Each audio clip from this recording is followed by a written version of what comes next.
السلام عليكم ورحمة الله وبركاته. مهندسينا أخباركم إيه؟ يا رب تكونوا بخير. أهلا بكم النهاردة في أول حلقات الكورس التأسيسي لتعلم البرمجة. أنا الباشمهندس أيمن أبو العلا ويلا بينا نبدأ. بص أنا سريع معاك كده، إيه مش عايزين نقول مقدمات كتير عشان أنا متحمس أول الكورس ده أول حلقة في الكورس بتاعنا. أنا هشرح لك الأول إحنا هنعمل إيه، وهشرح لك إحنا هنستفاد إيه من الكورس، والموضوع في النص هيكون ماشي إزاي بتفاصيل بسيطة كده عشان نبدأ بقى إيه جزء كده. أولا احنا هنشرح باسلوب سهل وبسيط. والله انا مش عايزك تحفظ معايا، انا هشرح لك كل حاجه بالتفصيل من غير حفظ. تقول لي ازاي يا باشمهندس؟ واحده واحده وهقول لك بالظبط. الكورس ده الجميل ده احنا جايبينه منين؟ جايبينه من CS50. ده كورس من جامعه هارفارد في امريكا عاملاه. ده اي حد داخل برمجه يتعلم برمجه من اول وجديد، داخل حاسبات ومعلومات، داخل لسه ثانيه بكالوريا او اولى بكالوريا، وقتها هو لازم بيشوف الكورس ده. طيب احنا بسطنا لك الكورس عشان يبقى ايه، الدنيا بسيطه مشروح بالعربي والدنيا جميله جدا. احنا هنمشي معاك من الصفر انت او من تحت الصفر، حرفيا انت لسه مش فاهم اي حاجه خالص.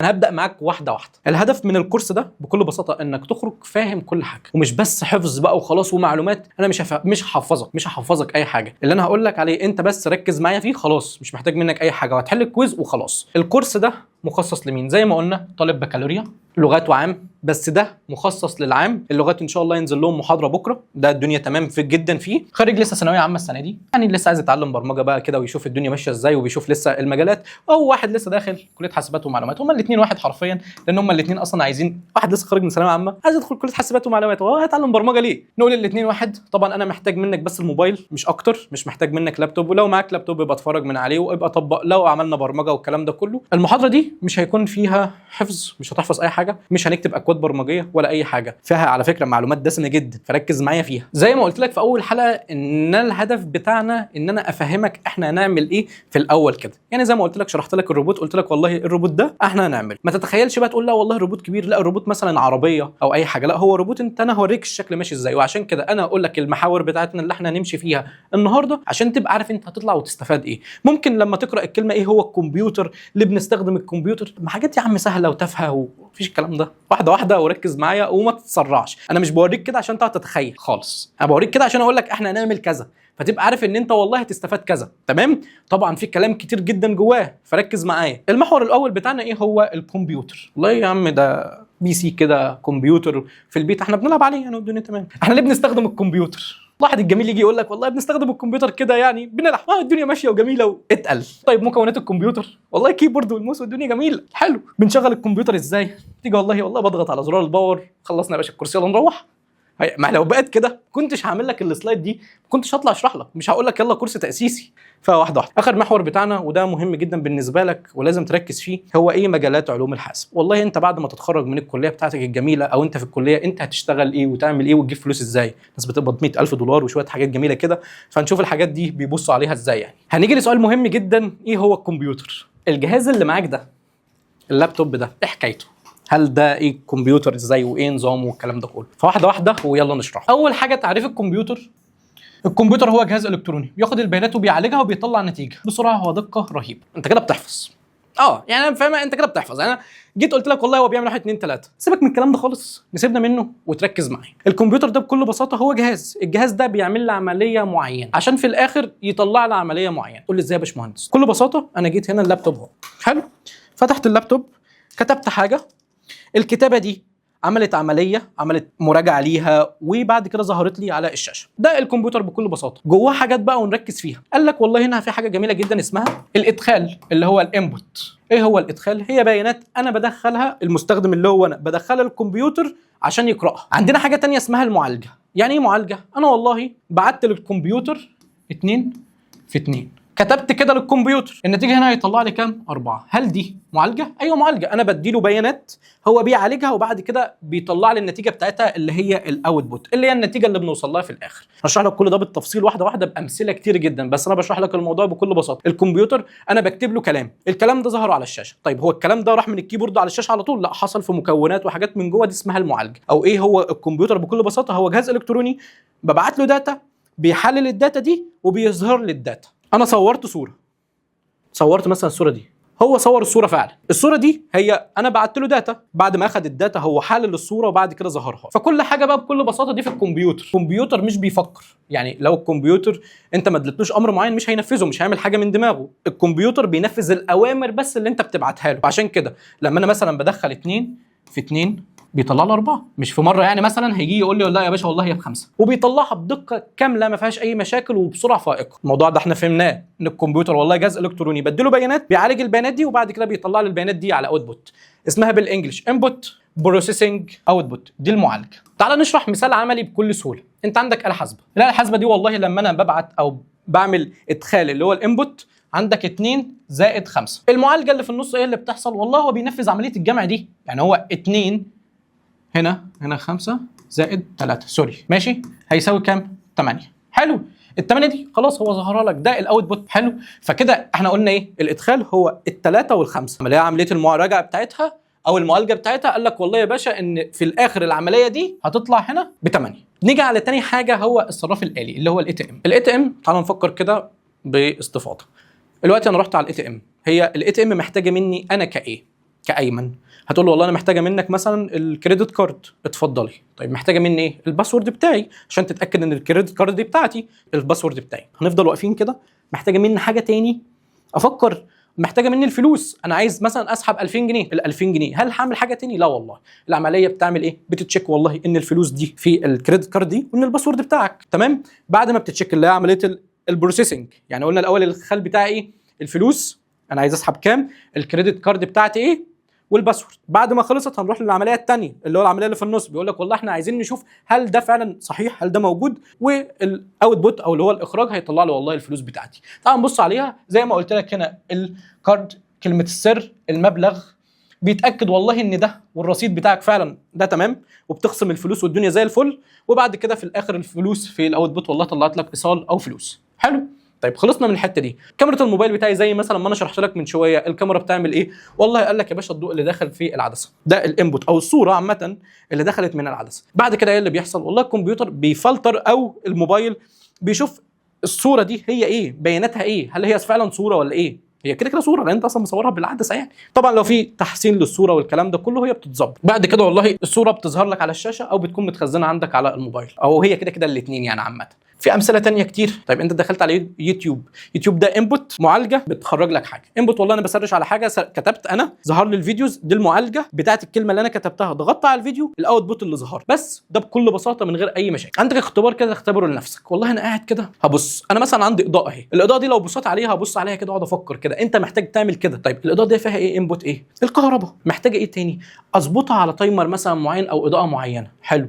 كل ده بيحصل في العمليه بتحصل، ده اللي هو البروسيسنج، وبعد ما البروسيسنج بيخلص والله بيطلع لي الاوتبوت اللي هو الاضاءه. كل ده في لمح البصر مش بيطول. فاحنا كده فهمنا ايه الفرق ما بين الانبوت الادخال، عندك المعالجه اللي هي البروسيسنج، عندك الاوتبوت اللي هي الاخراج.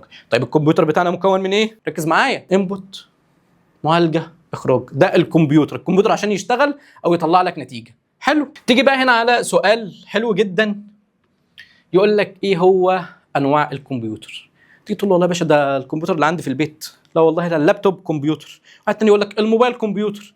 هل بس دول هم الكمبيوتر؟ يعني مثلا ما فكرتش معايا ان الريموت ده، تعالى مثال قدامنا كمبيوتر، تقول لي يا عم كمبيوتر ازاي يا عم، ده ريموت. مش احنا قلنا الكمبيوتر مكون من 3 حاجات؟ انبوت اللي هو الادخال، معالجه، وبعد كده الاوتبوت اللي هو بيخرجها لي. نشوف الريموت الجميل ده. الريموت ده عندنا فيه زراير، لو انا ضغطت على الزرار فده انبوت. حلو. في شريحه جوه او عمليه بتحصل بتشوف الضغطه اللي انا ضغطتها دي مثلا عشان اوطي التكييف، فايه اللي بيحصل؟ فهو لما بيخلص العمليه دي بيطلع اشاره من هنا اللي هو الاوتبوت عشان يقدر ان هو يلقط بالتكييف. فهل ده كمبيوتر؟ الاجابه ايوه كمبيوتر. تقول لي يا باشمهندس، اقول لك ايوه كمبيوتر مش بينفذ ال3 عمليات دول. طيب تعال عن التكييف. التكييف عمل ايه؟ استقبل الاشاره اللي هي الانبوت بالنسبه للتكييف مش بالنسبه لك انت. حلو. بالنسبه للتكييف هو الانبوت، الاشاره اللي طلعت من هنا، عمل عمليه مراجعه يا باشا. والله انا قايل له انك بعد اذنك تشتغل على 16، فهو كان شغال على 28 فنزلها ل 16، وقام راح جايب لي بروده اكتر، فكده الأوتبوت هي البروده. فاحنا كده فهمنا ان برضو التكييف كمبيوتر. الغساله اللي عندك في البيت الجميله اللي انك بتعملها بتايمر كده وان شاء الله تشتغل يعني كمبيوتر. تقول لي كمبيوتر يا باشمهندس، قلت لك ايه؟ الادخال بتاعك هو البكره اللي انت بتلفها، التايمر بيشتغل، بتديله النظام بتاعه، وبعد كده هي بتبدا تشتغل، وده البروسيسنج او العمليه بتبدا تشتغل، وبعد كده يا باشا بتطلع لك في الاخر تقول لك ده الغسيل بتاعك. هل ده اسمه كمبيوتر بالشكل الفعلي اللي احنا بنفكر فيه؟ هل هو يا ده كمبيوتر بقى؟ الاجابه هي لا، هو حاجه اسمها ميني كمبيوتر، كمبيوتر مصغر. ايه الفرق ما بينه وبين اللابتوب ده؟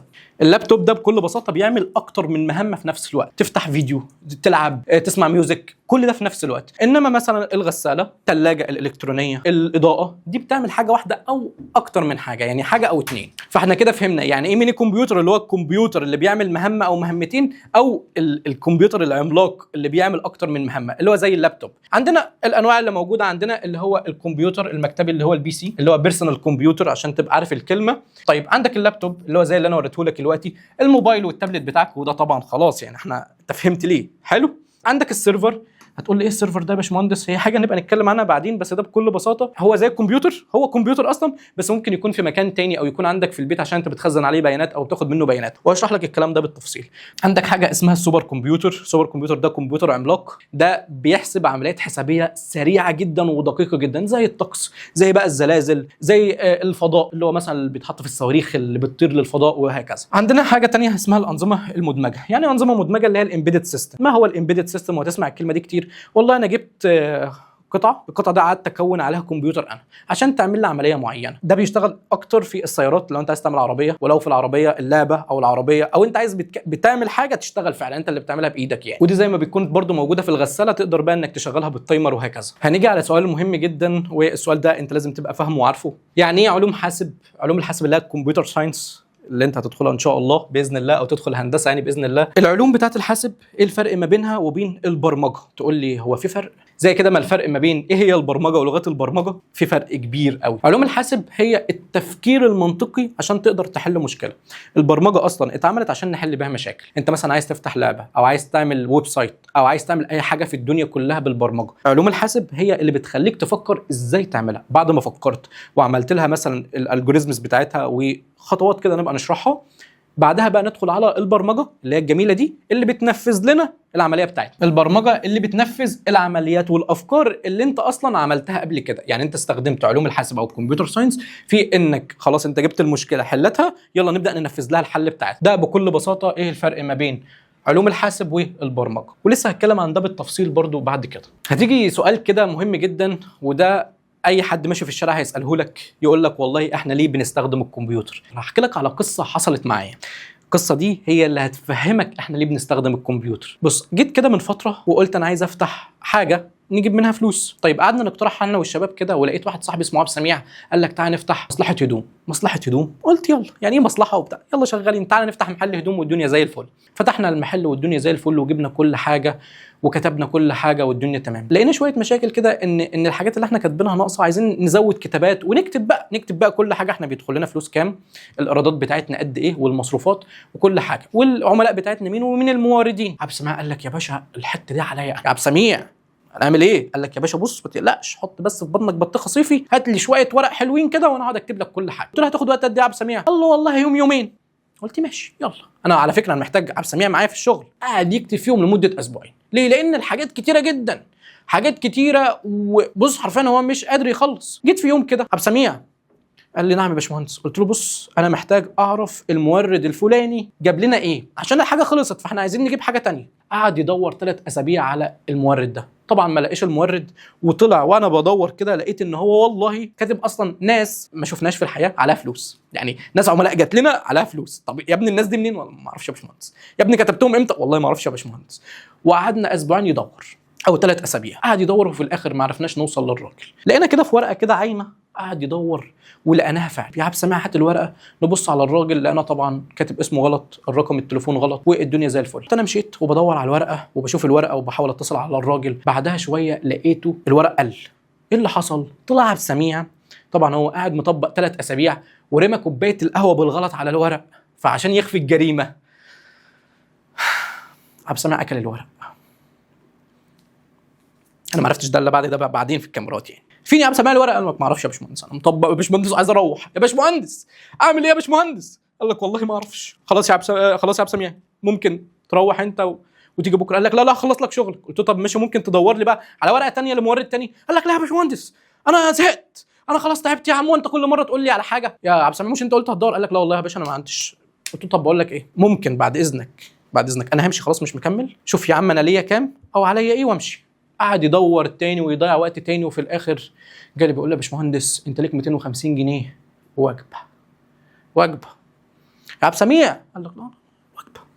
الوجبه يا باشمهندس. قلت له يا باشا بعد اذنك خد الوجبه، مش عايزها، كلها ما انت مالك 3 اسابيع. واخدت ال 250 جنيه وروحت.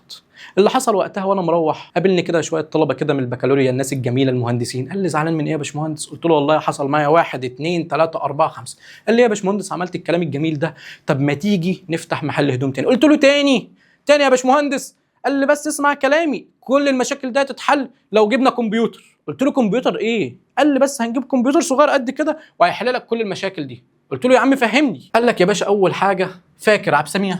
قلت له اه فاكر عبد سميع.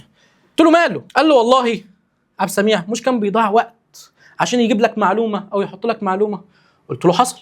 قال لي يا باشا مع الكمبيوتر مفيش الكلام ده خالص، المعلومات هتجيلك في اي وقت انت عايزه في نفس الوقت. قلت له حلو. قال لك والله يا باشا في دقه عاليه. يعني ايه دقه عاليه؟ قال لك والله ان هو هيشتغل من غير ما الانسان يغلط. قلت له يعني ايه؟ قال لك فاكر عبد سميع لما قال لك يا باشا في عملاء موجودين ولما انت شفتهم بالصدفه يعني لقيت ان هم اصلا ما جوش المحل واصلا هم عليهم فلوس؟ طب جم منين؟ الكمبيوتر يا باشا ما فيش الكلام ده خالص، لان هو يعمل لك كل حاجه بدقه عاليه، استجابه رهيبه. عايز اي حاجه يجيبها لك في نفس الوقت. عندك يا باشا فاكر لما انت جبت ورق كتير بقى وزحمت المحل والناس ما كانتش عارفه تدخل من كتر الورق؟ قال لك والله الكمبيوتر هيحل لك الحته دي خالص ومش هيكون في اي مشاكل خالص في التخزين، في حته مكان قد كده هيخزن لك كل المكان ده. حلو. قال لك يا باشا انت عندك السرعه، لو قلت له اعمل لي عمليه اضرب لي كذا في كذا في كذا هيعملها لك في نفس الوقت، طلبت منه تحط لي ملف وتغير ملف هيعملها لك في نفس الوقت، فهو عنده سرعه رهيبه وبيعمل ملايين الحسابات في نفس الوقت من غير اي مشاكل. حلو. طيب ناقصنا حاجه. احنا قال لك والله يا باشا افرض القهوه وقعت على الورق تاني وعبد السميع ما عادش هياكل ورق والكلام الجميل ده خالص. قال لك والله الكمبيوتر هيحافظ لك على البيانات بتاعتك وبيعمل لك حاجه اسمها نسخ احتياطي وبيأمن لك المعلومات في هارد وممكن ترفعها على سيرفر عشان لو لا قدر الله الكمبيوتر حصل له حاجه. فهو والله الكمبيوتر الجميل بيعمل حاجه ان هو بيحفظ لك البيانات. الاخيره السادسه بيقول لك يا باشا ان هو مش بيمل. يعني مش بيمل. فاكر عبد السميع لما قلت له هات الورقه في الاخر قال لك يا باشمهندس انا زهقت ولا الكلام الجميل ده؟ فطبعا الكمبيوتر الجميل بتاعك مش بيمل، بينفذ لك اي مهمه مهما كانت في اي وقت وزي ما انت امرت. كده خلصنا من قصه عبد السميع، فهمنا احنا ليه بنستخدم كمبيوتر. لما تلاقي راجل كبير كده قبلك في الشارع يقول لك يا اولاد انتوا بتستخدموا الكمبيوتر، انتوا عايزين تقعدونا في البيت، انتوا حسبي الله ونعم الوكيل، تفهم وتفهموا احنا ليه بنستخدم كمبيوتر وهو ليه يستخدم كمبيوتر. تيجي هنا على سؤال مهم قوي وتعالى نفكر فيه زي ما قلنا ان احنا نسال اسئله والحاجات الجميله دي. احنا هنا بيقول لك ايه؟ حدد المعالجه والمخرجات لكل من. يعني بكل بساطه مش احنا قلنا ان الاله الحاسبه دي كمبيوتر؟ قلنا ولا ما قلناش؟ لا ما قلناش، بس قلنا ان الاله الحاسبه فيها انبوت، فيها معالجه، فيها في الاوتبوت. وقلنا الميكرويف، الغساله الاوتوماتيك. السؤال هنا بيقول لك ايه؟ حدد المدخلات والمعالجه والمخرجات لكل من الاله الحاسبه. تعال نمسك واحده واحده. او الاله الحاسبه بالشكل ده كده، تمام؟ دي الشاشه بتاعتها، حلو، والزرار بتاعتنا. ايه هي المدخلات بتاعتنا؟ والله هي الزراير او العمليات اللي احنا بندخلها. ايه تاني؟ اشرح معايا. ممكن يكون معايا البلس او الماينس او اللي هو الزائد والناقص والحاجات التانيه الاوبريشن اللي هي العمليات. فممكن نقول عندنا اول حاجه الادخال، المعالجه، الاخراج. الادخال هي ايه؟ هنقول عندنا ايه؟ هي الازرار. ايه تاني؟ الاوبريشن اللي هي العمليات بتاعتنا اللي هو الزائد والناقص اللي فيه بقى وعلى وهكذا. بس طبعا مش هنكتبها بالشكل ده خالص، بس انا بشرحها لك. اللي هي العمليات. ايه هي المعالجه؟ المعالجه والله ان لما اديله 2 في 2 بيساوي 4 دي المعالجه. لا والله لما اديله 2 زائد 3 زائد 4 في 6 هيطلع لي الناتج، هي دي المعالجه. الاخراج هي الحاجه اللي بتطلع من الشاشه هنا، طبعا بعيدا عن الرسم العبثي ده، بس هو ده الاخراج اللي بيطلع من الشاشه. فاحنا كده فهمنا ان الاله الحاسبه والله هو ايه الانبوت بتاعها؟ إيه الادخال، ايه المعالجه، ايه الاخراج. لو شفنا نفس الميكرويف هي نفس الفكره بالظبط، الغساله الاوتوماتيك هي نفس الفكره بالظبط. الاله الحاسبه عندك الادخال هو الارقام والعمليات، العمليات اللي احنا قلنا عليها اللي هي الاوبريشن، تنفيذ العمليات الحسابيه اللي هي المعالجه، الاخراج هو النتائج على الشاشه اللي ظهرت على الشاشه. الميكرويف والله انا بظبط له الوقت بتاعه، بشوف درجه الحراره او النظام بتاعه، ده الادخال. المعالجه بتاعتنا ايه؟ ان هو والله بيشتغل وبيفضل ينزل بقى تنازلي لغايه ما العدد اللي انت عملته يخلص. يعني مثلا لو انت قلت 3 دقائق فالميكرويف هيفضل ينزل بقى هنا في العمليات، هيفضل ينزل والله لغايه مثلا ما يوصل لصفر صفر. خلاص انا كده الوقت بتاعي خلص. فدي الميكرويف بيعمله، اللي هي الاوبريشن اللي بيعملها بعد ما يخلص الاكل. ايه اللي بيحصل بعد ما بيخلص خالص؟ او الاوتبوت اللي بيطلع لك يقول لك يا باشا اتفضل الاكل اهو، وفي الارم او في صوت منبه بيشتغل.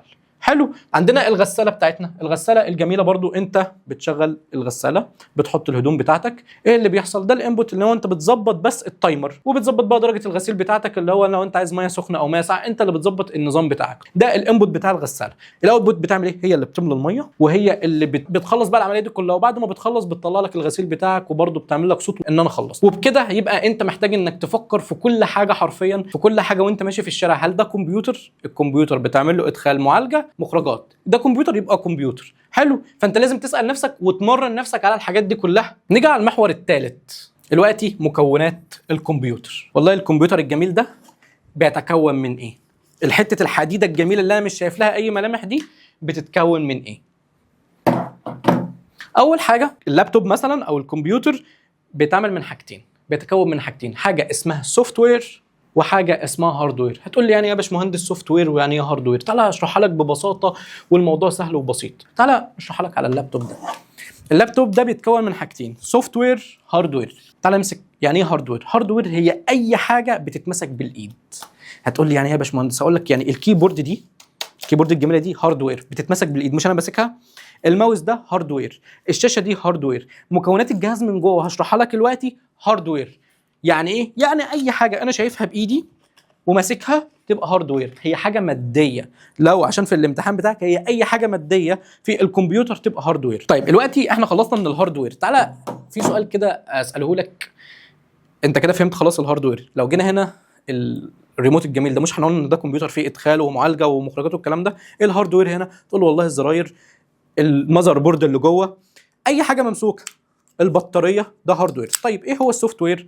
السوفت وير والله هي البرامج اللي بتشغل الهاردوير. هتقول لي يعني ايه يا باشمهندس؟ اقول لك يعني مثلا زي فيسبوك عندك كده. فيسبوك ده انت بتقدر تمسكه، اقول له يا باشا تعالى كده يا فيسبوك تمسكه؟ لا، هو برنامج عندك على الموبايل. عندك مثلا نظام زي الويندوز او لينكس او اي او اس للموبايل اللي هو الايفون، او اندرويد. هتقول لي دول مش عارفهم، اقول لك واحده واحده وهتعرفهم. البرامج دي انت بتمسكها، يعني مثلا البرنامج اللي انت الويب سايت او يوتيوب اللي انت بتتفرج عليا منه ده، او المنصه، هل انت ماسكه؟ هتقول لي لا. يبقى الهاردوير هي اي حاجه بتتمسك، اي حاجه ماديه. السوفت وير هي الحاجات اللي مش بتتمسك، اللي هو اي كود عامه. واحده واحده وهشرح لك كل ده بالتفصيل بعد كده. ايه العلاقه ما بينهم؟ هتقول لي طب ما الكمبيوتر ده سوفت وير وهاردوير، ايه العلاقه ما بينهم؟ والله الكمبيوتر ده حته حديده، مش هيشتغل ومش هيقوم ولا يعمل اي حاجه ولا ينفذ اي اوامر الا بالسوفت وير. يعني الاثنين مهمين، الاثنين مهمين. يا السوفت وير مش هيشتغل لوحده والهاردوير مش هيشتغل لوحده، لازم الاثنين سوا. فبكل بساطه اللابتوب الجميل ده مش هيشتغل الحته الحديده دي، لان ده حته حديده، ده حديد، مش هيشتغل الا بالسوفت وير. فكده العلاقه ما بينهم ان هم لازم يكونوا الاثنين سوا. بكل بساطه زي ما قلت لك هنا، الحاجات الملموسه تقدر انك تمسكها بايدك. المعالج والرام والروم والحاجات دي هشرحها لك دلوقتي، زي الشاشه والكيبورد والماوس، اي قطعه ماديه في الجهاز دي مهمه جدا. مش هخبط لك عليها كده، لان دي هي دي هاردوير. تمام. السوفت وير الجميل بتاعنا هي الاوامر والبرامج اللي بنوديها للهاردوير عشان تشتغل. حلو. فبكل بساطه زي ايه؟ ويندوز واندرويد، دول انظمه تشغيل وهشرحهم لك دلوقتي. دول اللي بيخلوا الجهاز يشتغل. التطبيقات والالعاب، اللعبه، هل انت مثلا لعبه سابواي او ببجي او اي حاجه انت بتمسكها، هي سوفت وير، انت شايفها بس بتلعب بس سوفت وير، فاهمني؟ بس بتلعب على ايه؟ على هاردوير، يعني انت ماسك اصلا الشاشه مش ماسك السوفت وير. فهمتني؟ زي ما قلت لك هنا ان العلاقه ما بينهم، ما بين الهاردوير من غير سوفت وير حديده، مفيش اي حاجه، مش هتعمل اي حاجه. ومفيش سوفت وير، ولو مفيش سوفت وير يبقى اصلا انت اصلا مش هتلاقي حاجه اصلا تبرمج عليها، هو اصلا سوفت وير هوا، مفيش اي حاجه خالص. فهمتني؟ هيجي لك سؤال، او انت لازم تفهم، هل الكمبيوتر الجميل بتاعنا ده ايه هو؟ مش احنا قلنا ان هو بيتكون من 3 حاجات؟ الانبوت اللي هو الادخال، بعد كده المعالجه، وبعد كده الاخراج. احنا نشرح حاجتين مهمين قوي، اللي هو الادخال والاخراج. المعالجه دي هنجي لها بعد كده. ايه هو الادخال؟ ايه الحاجات اللي انا بدخلها هنا للكمبيوتر؟ الماوس، الكيبورد، زرار الباور اللي بضغط عليه عشان يشتغل. ايه تاني؟ عندنا حاجات جوه وهشرحها لك بالظبط. هل الشاشه انبوت؟ هل انا بدخل لها معلومات؟ هل الشاشه انا بدخل لها معلومات؟ لا، هي بتعرض لي معلومات انما مش بتدخل لي، يبقى دي اوتبوت، هي اللي بتخرج لي. الكاميرا انبوت ولا اوتبوت؟ ركز معايا، ركز معايا. انبوت، هي شايفاني مش بتطلع لي معلومات.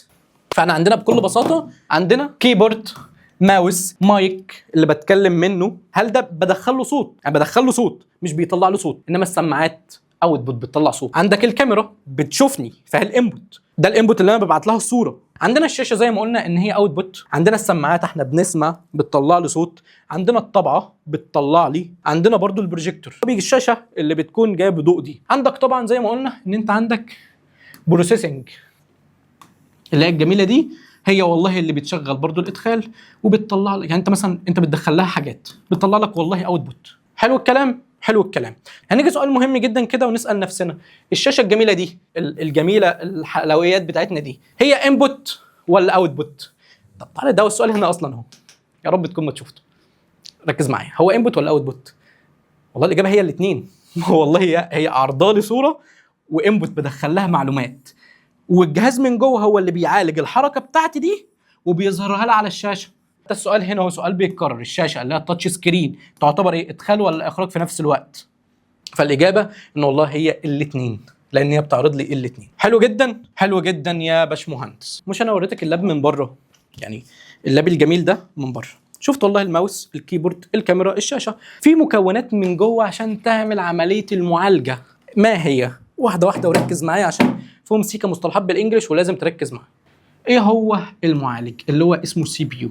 المعالج ده هو مخ الجهاز، شبايه صغيره عامله كده، هسيب لك فيديوهات او اخلي تيم المونتاج برضو يحطها، تبقى شبايه صغيره كده. ده هو عقل الجهاز، اسرع حاجه في الجهاز، سريعه جدا جدا جدا، واغلاهم على فكره. هو عقل الجهاز. عقل الجهاز ده نسيبه شويه عشان هنتكلم عنه بالتفصيل واحده واحده. عندنا حاجه اسمها الرام، ذاكره مؤقته. هتقول لي يعني ايه؟ هقول لك واحده واحده عشان هنمسك جزء جزء نتكلم عنه. عندنا حاجه اسمها الروم، ذاكره ثابته، برضو واحده واحده نتكلم عنها. عندنا مصدر الطاقه اللي هو الباور سبلاي، اللي هو المكان جوه كده اللي بيدخل له الكهرباء زي البطاريه مثلا. عندك الهارد، طبعا انت الكلمه دي انت عارفها، بتخزن البيانات فيه. واحده واحده عشان فيها شويه شغل. عندنا كارت الشاشه، كارت الشاشه ده اللي بيعرض الرسومات وكده كده هشرحه لك، اللي هو اسمه جي بي يو. عندنا هنا جي بي يو، سي بي يو. الكاش، ودي حاجه برضو بتكون فوق المعالج هشرحها لك دلوقتي.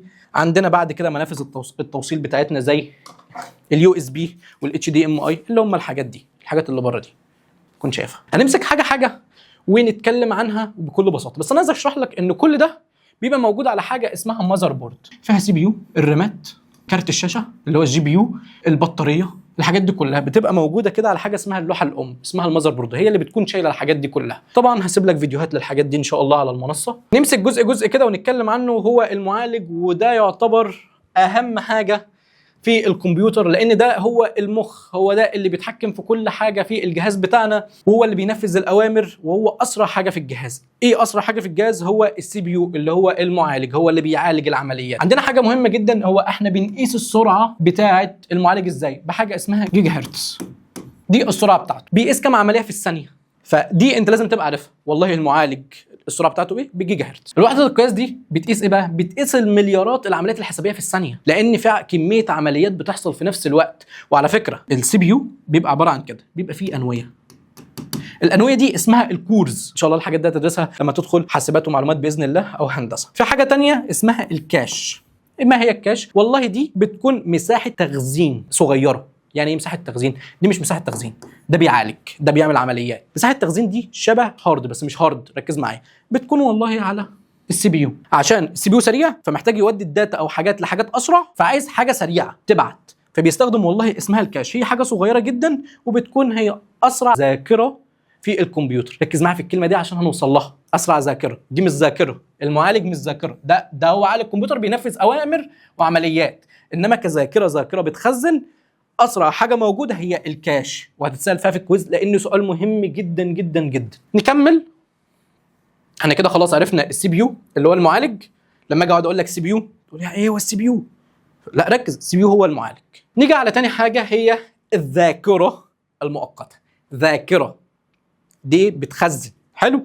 الذاكره المؤقته اللي هي الرام. هتقول لي يعني ايه الرام؟ عارف الرامات عندك اللي يقول لك مثلا رامه 4 جيجا 16 جيجا والحاجات الجميله دي. هل الرام دي احنا بنستفاد منها بايه؟ يقول لك يا باشا انا عايز ايه؟ رامه كبيره جدا والحاجات الجميله دي. الرامه مهمه في ايه؟ الرامه مهمه ان انت بتخزن عليها العمليات اللي شغاله دلوقتي. بمعنى ان انا والله عايز اشغل لعبه، دي لعبه مش عارف ارسم دراع ولا قول دي لعبه، وعايز اشغل فيديو وعايز اشغل بي دي اف، الدنيا تمام. الرام والله هو اللي بيخزن لك الحاجات دي كلها عشان تشتغل، وبيشغلها لك والدنيا زي الفل. طبعا لقيت اللعبه بتهنج والله، عشان والله انت مشغل فيديو ومشغل بي دي اف الاثنين في نفس الوقت. تعمل ايه عشان اللعبه تبقى سريعه؟ بتروح والله شايل حاجه من دول، اللعبه هتشتغل معاك والدنيا تبقى زي الفل من غير اي مشاكل. ليه؟ لان انت فضيت مساحه من الرامات. الرامه زي ما قلت لك ان انت لو فتحت اكتر من حاجه فهي بتخزنهم في نفس الوقت عشان تقدر انها تجيب لك الموضوع بسلس وبكل بساطه. ايه اللي بيحصل بقى لو انت قفلت الكمبيوتر وشغلته تاني؟ كل ده راح. اللعبه اللي انت كنت مثلا واصل لليفل معين او بتلعب حاجه فانت قفلت، هترجع مش هتلاقي الليفل ده تاني. في ناس هتقول لا بلاقيه، ده لها نقطه تانية هقول لك عليها، بس بنتكلم في الطبيعي. فاتح فيديو يا عمنا والفيديو اول ما قفلته وكنت واقف على ثانيه معينه فتحت ما لقيتوش واقف على نفس الثانيه. ده ليه؟ لان والله الرام هو اللي بيخزن حاجه اسمها ذاكره مؤقته، هي اللي بتخزن العمليات اللي شغاله في الوقت الحالي وهي متطايره. اول ما بتقفل الكهرباء عن الجهاز وتشغله تاني كل العمليات دي بتروح. ليه سميت مؤقته؟ لان زي ما قلت لك ان هي اول ما بيفصل المحتوى اللي بيكون شغال فيها، اول ما الكهرباء تفصل يا باشا خلاص مع السلامه، انا رحت البيانات راحت. يبقى عندنا كده الذاكره المؤقته اللي هي الرامات، عندنا هي سريعه جدا وعشان كده هي موجوده واحنا اصلا مستخدمينها عشان ان هي تكون سريعه. مؤقته والله ان هو زي ما قلت لك ان لو قفلت الجهاز وفتحتها قفلته فتحته الداتا راحت. قابله للزياده، يعني قابله للزياده عندك والله تقدر انك تزود لها، هي 4 جيجا خليها 8 خليها 16 يا باشا، زود زي ما انت عاوز من غير اي مشاكل. بيقول لك انا عشان كده لما الجهاز بيبقى بطيء وانت فاتح برامج كتير بيقول لك ايه، زود الرام او اقفل بيانات او اقفل حاجات تانية انت فاتحها والله مع البرامج الكتير دي. الذاكره المؤقته، ركز في الذاكره دي بعد اذن حضرتك، دي ذاكره مؤقته. فاكر الكاش لما قلت لك عليها ده اسرع ذاكره؟ فاكرها وهي صغيره؟ لسه هقولها لك تاني. يبقى الكاش ذاكره، الرام ذاكره، انما المعالج بيعمل عمليات مش ذاكره. ركز معايا. هتيجي هنا في حاجه تانية، الذاكره الثابته اللي هي الروم. التانية اسمها ايه؟ رام. الروم الذاكره الثابته بكل بساطه وشرحها سهل وجميل جدا. الذاكره دي ما بتتمسحش وحجمها صغير قوي، ممكن يبقى 2 ميجا، يعني 2 ميجا حاجه صغيره جدا. ليه بنستخدمها او هي ليه موجوده مهما انها صغيره والكلام الجميل ده؟ بنستخدمها عشان نخزن فيها الشركه المصنعه. الشركه المصنعه ليه؟ اللابتوب ده اتش بي. والله وانا بفتح اتش بي الجميل عايز بس اوريك حاجه صغيره. هو احنا عايزين نقفل الجهاز ونشغله تاني. مش كده وانت بتفتح الجهاز بتاعك بتلاقي لوجو الشركه ظاهر كده قدامك، الصوره بتاعت الشركه ظاهره قدامك، شايف اتش بي اشتغل تاني. فالاتش بي دي، الاتش بي الجميله دي من الروم بنخزن فيها الشركه المصنعه. هل في يوم كده جيت فتحت اللابتوب بتاعك او الموبايل بتاعك وهو من ابل قال لك لا والله يا باشا مش من ابل، هفتح لك من سامسونج؟ هل حصلت قبل كده؟ لا، عشان كل ده متخزن فيه الروم، ذاكره ثابته. الحاجات اللي بتكون موجوده من الشركه المصنعه دي محفوظه جوه الجهاز، اول ما بتشتغل هو بتكون شغاله معاك وما تقدرش انك تمسحها. يعني ما تجيش في يوم كده لا والله انا ادخل اغيرها لابل مثلا لو انت الجهاز بتاعك اندرويد، لا مش هينفع الكلام ده كله. خصائصها ان هي للقراءه فقط، بتعرض لك فقط، انت ما تقدرش انك تعدل عليها ولا تزود لها حاجات زي الرام. مش الرام مثلا انا حطيت لعبه بعد كده شلت لعبه، دي لا، بتفضل موجوده والله لو انت قفلت الجهاز مليار مره هي كده كده موجوده ومش هتتشال. التعليمات الاساسيه في التشغيل اول ما بتشغل الجهاز بتاعك والله هي التعليمات اللي موجوده. تيجي والله هنا على سؤال محوري جدا ومهم جدا وجاي لك في الامتحان 100%. ايه الفرق ما بين الرام والروم؟ وهتقولي ليه الفرق ما بينهم وليه يحطوهم في فرق؟ والله الاسامي متشابهه حرفيا، حرف بس هو اللي بيتغير. تاني حاجه هما الاثنين نفس الخصائص شويه. نفس الخصائص ازاي يا عم؟ دي متطايره بتطير بعد ما بتقفل الجهاز والثانيه مش متطايره. والله دي المساحه بتاعتها كبيره، المساحه بتاعت الروم صغيره. لا والله دي بقدر ان انا احط لها بيانات اللي هي الرام، اقدر ان انا احط لها بيانات واقدر اشيل منها بيانات زي ما انا عاوز. الثانيه الروم لا والله حاجتها ثابته، دي انا كيوزر بقدر ان انا اضيف فيها داتا او اشيل منها داتا زي ما قلت لك. الثانيه الشركه المصنعه. وهو ده الفرق بكل بساطه، انا ما جبتش حاجه، ده انت اللي قايل دلوقتي. ايه الفرق ما بين الرام الروم؟ اقدر اكتب عليها، اقدر ان انا ازود لها برامج، اشيل برامج زي ما انا عايز براحتي. دي للقراءه فقط، يعني اخري ان انا اشوف اللي عليها. طبعا القراءه فقط لو جت لك في الامتحان ممكن تكتبها باي شكل تاني، مش شرط نفس الكلمه دي بس تفهمها. بعد ما بقفل الجهاز في الرام ايه اللي بيحصل؟ والله كل حاجه بتمسح. في الروم لا والله يا باشا اتش بي موجوده زي ما هي مش هتتشال. الاستخدام بستخدمها فيه في البرامج اللي شغاله دلوقتي، يعني انا بستخدم الرام في البرامج اللي شغاله دلوقتي او في اي حاجه شغاله حاليا، تمام؟ وهنقول البرامج لان كل حاجه برامج اصلا على الجهاز. الروم والله دي التعليمات اللي بتشغل الجهاز. الساعه دي اكبر بجيجا بايت، جيجا بايت هشرحها لك بعد كده ايه الاكبر وايه الاصغر، بس الجيجا دي اكبر من الميجا، تمام؟ دي صغيره، دي كبيره تقدر تكبر فيها زي ما انت عايز. الخلاصه ولو انت حفظت ده اهي انت فهمت، بس هي دي الخلاصه اهي. الرام مؤقته، كلمه مؤقته دي اهي حلت كل المشاكل وبتتكتب، تقدر انك تكتب فيها اللي انت عاوزه. والروم ثابته وللقراءه فقط، اخر ان انا ابص عليها ما اقدرش ان انا اغير فيها حاجه. ده بعد احفظها زي اسمك. شيل اسمك في جنب بعد اذنك واحفظ لي الحته دي. ممكن يا باشمهندس بعد اذن حضرتك يعني نيجي بقى على حبيب الملايين. فكر يعني ان كده ايه الجهاز طول ما هو الهارد فيه ما شاء الله عملاق، يبقى انا كده الجهاز بتاعي قوي جدا واقدر ان انا اخزن بيانات بكل سهوله. على فكره هي عمليه محاكاه، يعني تكافؤ، بمعنى انك لو زودت الهارد بعد ذلك ما تزود الرامات. ايه هو الهارد ديسك؟ التخزين الدائم. تخزين، احنا كده عندنا ايه تخزين؟ الكاش، الرام، الروم، الهارد. تخزين، ركز معايا. ايه هو التخزين الدائم؟ المكان ده والله انا اللي ببعت له الصور والفيديوهات وكل حاجه يا باشا، خزنها وخليها عندك. انت مخزن لعبه عندك على الجهاز، فقفلت وشغلت اللابتوب مثلا بتاعك لقيت اللعبه راحت، هل ده منطقي؟ لا. ليه؟ عشان كل ده بيتخزن فيه الهارد ديسك. والله هو مكان دائم بتخزن فيه نظام التشغيل اللي هو من الاخر اللي بيشغل لك كل العمليات دي، وبيشغل لك فيه البرامج، وبيشغل لك فيه الملفات، صور بقى وفيديوهات وكل حاجه. هنا سالك سؤال بسيط، ايه الفرق بينه وبين الرام؟ حلو، سؤال مش بيتكرر كتير بس انا عايزك تجاوب عليه. فكر يا باشمهندس، فكر يا باشمهندس. فكرت اقول الهارد بيحفظ بكل حاجه، يعني هو اول ما الجهاز بيتقفل انا حفظت يا باشا الداتا عندي. حلو. الروم اسمها روم، اسمها رام. ركز معايا، الرام اول ما بتقفل الجهاز يا باشا كل حاجه بتروح وتفضل وشكرا وخلصت. في ناس واحد يسال نفسه سؤال، طب يا عم ما انا كنت بلعب لعبه قفلتها والكمبيوتر الكهرباء فصلت وجيت اشتغلت لقيت والله اللعبه لسه على نفس المكان بالظبط. هتقول لي ده ازاي يا باشمهندس؟ طب مين اللي عمل الموضوع ده؟ هتقول لي الرامات. اقول لك لا، الهارد هو اللي عمل الكلام ده. الهارد بيسجل كل عمليه، بس ده في اماكن واماكن على حسب ما المبرمج عايز ايه. طبيعي ما بيبقاش كده، على حسب ما المبرمج قال والله انا عايزك تسجل كل عمليه بتحصل. مثلا بسجل اهو الكهرباء فصلت، انا اصلا مسجل اخر حاجه انت وصلت لها، فبيعمل حفظ تلقائي. عندنا نوعين من الهارد ديسك. سؤال، عندك نوعين من الهارد، عندك حاجه اسمها اس اس دي و اتش دي دي دي. الفرق ما بينهم اول حرف. حلو، وتاني حرف. شونس امجد بيعدل عليا والله. بصوا يلا ما اقدرش اغلط، فاهم؟ يجي ورايا كده يقول لي تعالى، ده انا جايب مهندسين يا جماعه بيراجعوا معانا يا جماعه، شفتوا الدنيا. هنحط لكم صورهم وفيديوهاتهم موجوده عندنا على المنصه. حد هيجي يسالك سؤال مهم جدا، يقول لك ايه الفرق ما بين الاس اس دي والاتش دي دي؟ اس اس دي سريعه جدا، الاتش دي دي بطيئه جدا. الاتش دي دي هي والله شرايح مصمطه اسطوانات، والاس اس دي والله هي شريحه الكترونيه صغيره.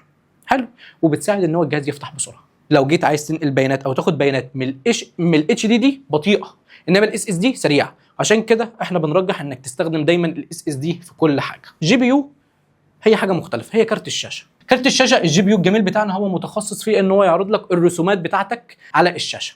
هتقول لي رسومات زي ايه؟ هقول لك الناس اللي بتشتغل في الجرافيك ديزاين مش عايزه تشوف كواليتي صوره شكلها حلو، يبقى لازم الجي بي يو بتاعهم كبير. عايز تلعب صوره كده بفريمات حلوه جدا والدنيا تبقى زي الفل وبتلعب والدنيا جميله، لازم تستخدم كارت الشاشه. وعشان كده كارت الشاشه بيبقى مخصص اكتر للالعاب، هو كده كده في كل جهاز، بس طبعا كل ما بتكبره كل ما بيكون احسن في الالعاب. بيرسم لك مئات ملايين قصدي البكسلات في الثانيه على الشاشه، وتصميم ومونتاج، وبنستخدمه في الذكاء الاصطناعي ان احنا ندرب الذكاء الاصطناعي والكلام ده. وطبعا كل ده هنشرحه بعد كده بالتفصيل باذن الله. الفرق ما بين السي بي يو ان ده والله ده بيعالج العمليات بسرعه جدا والعمليات المعقده، انما عمك الجي بي يو الجميل هو بيعالج البيانات عشان يعرضها على الشاشه. ايه هو اسرع حاجه في الجهاز الجميل بتاعنا؟ عندك اللابتوب هنا، مش قلنا فيه الحاجات الهاردوير؟ كل ده يا جماعه بنشرح هاردوير، ما جبناش كلمه سوفت وير. ايه الحاجات اللي جوه الجهاز من جوه؟ اللي هو الهارد، الكاش، الرام، الروم، الهارد، الجي بي يو. حلو ولا انت متلخبط؟ ايه اسرع حاجه عندنا في الكمبيوتر بتاعنا؟ اول حاجه اللي هي السي بي يو، هو اللون ظاهر. حلو، السي بي يو هو اسرع حاجه في الجهاز. طيب ما يليها هو الكاش، نيجي على اللي بعدها هي الرام، بعد كده الهارد ديسك. دول مساحات تخزين. شايف انت التسلسل ده؟ بعد اذن حضرتك احفظه. اسرع حاجه هي المعالج، بعد كده الكاش، بعد كده الرام، بعد كده الهارد، وحفظهم لك تاني. اتقل عليا. في سؤال مهم قوي او في حاجه انا عايز اشرحها لك. المعالج ده جميل وسريع قوي قوي قوي، اسرع حاجه في الجهاز، والرام دي بطيئه، هي مش نفس سرعه المعالج. وعشان كده اخترعوا حاجه اسمها الكاش عشان تبقى هي اللي في النص ما بينهم، عشان هي اللي تنقل البيانات من المعالج للرام. ما ينفعش تتملى مره واحده كده، لازم تيجي كده وبعد كده تيجي كده. يعني المعالج هو اللي بيشتغل الاول، خلصنا الدنيا دخل على الكاش، بعد كده على الرامات، ودي سميت بالكاش، ودي مهمه جدا جدا جدا جدا. ما هو السوفت وير؟ والله هو ده السيستم.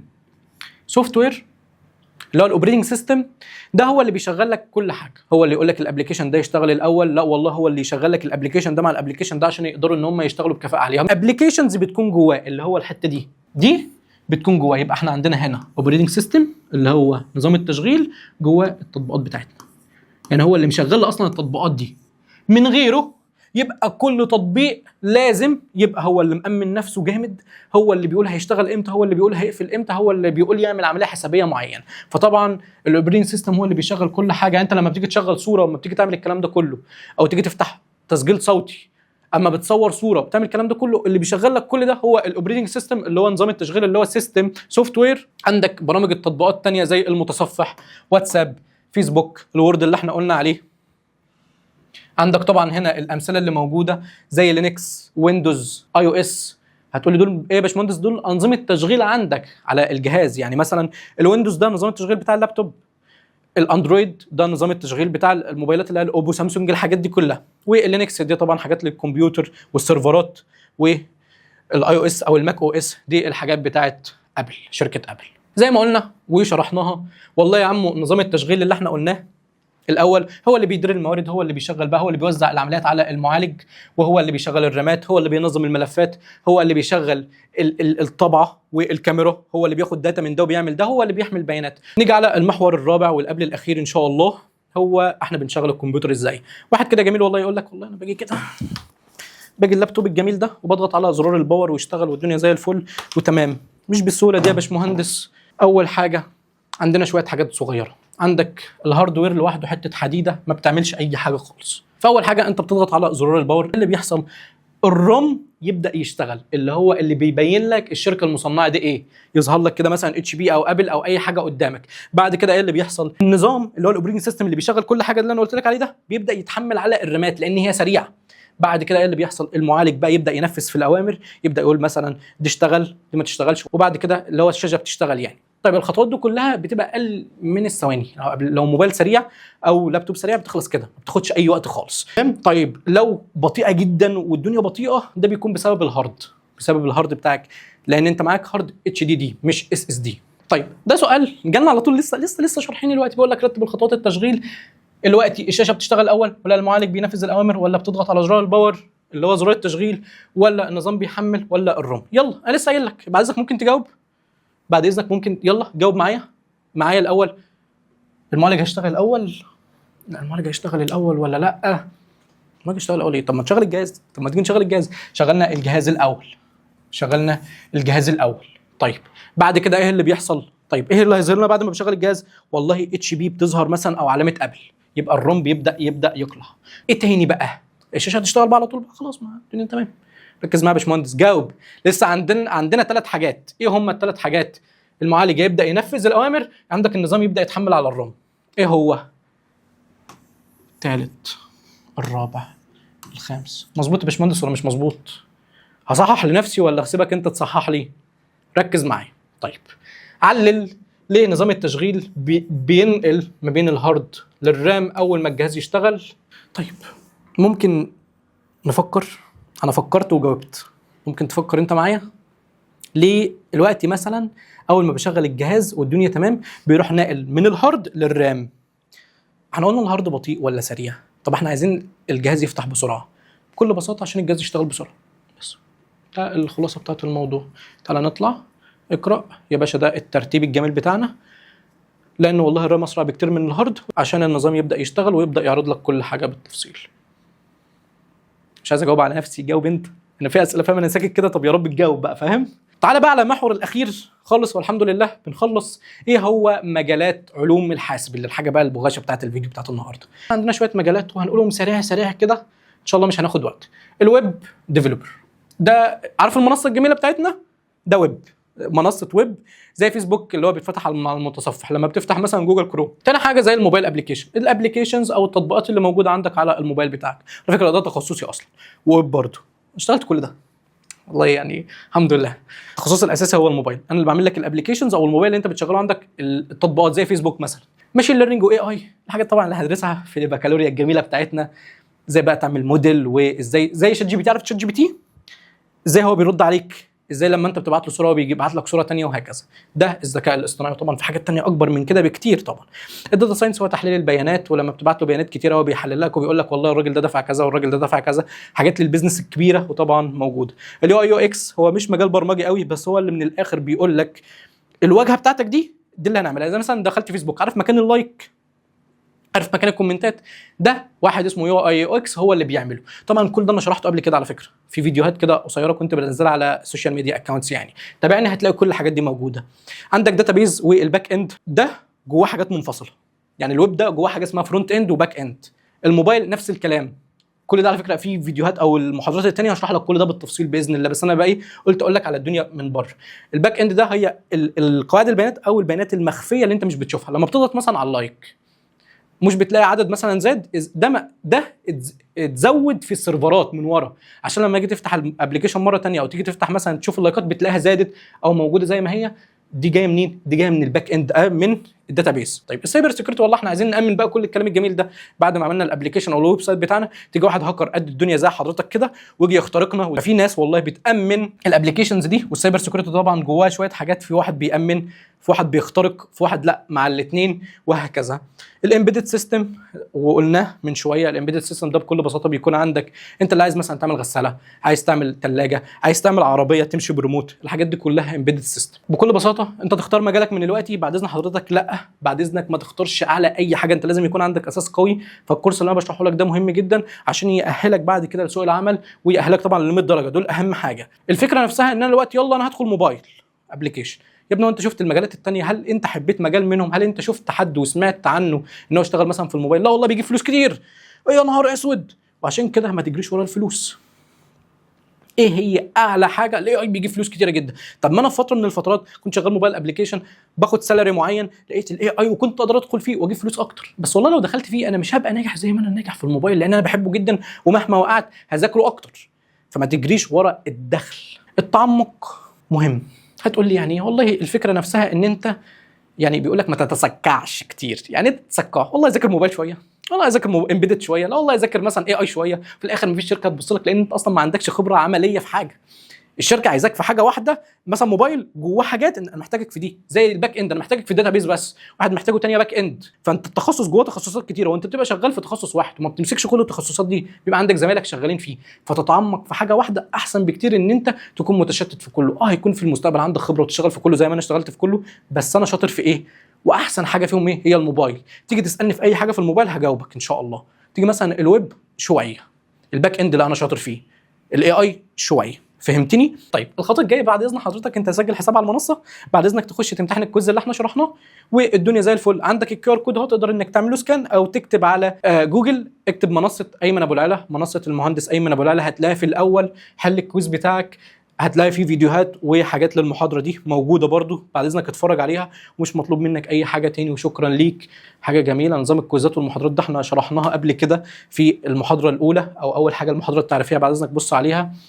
وكان معاكم الباشمهندس ايمن ابو العلا، وان شاء الله استنوني الحلقه الجايه هنتكلم عن تاني حلقه في الكورس التاسيسي، مهمه جدا جدا. شكرا ليك.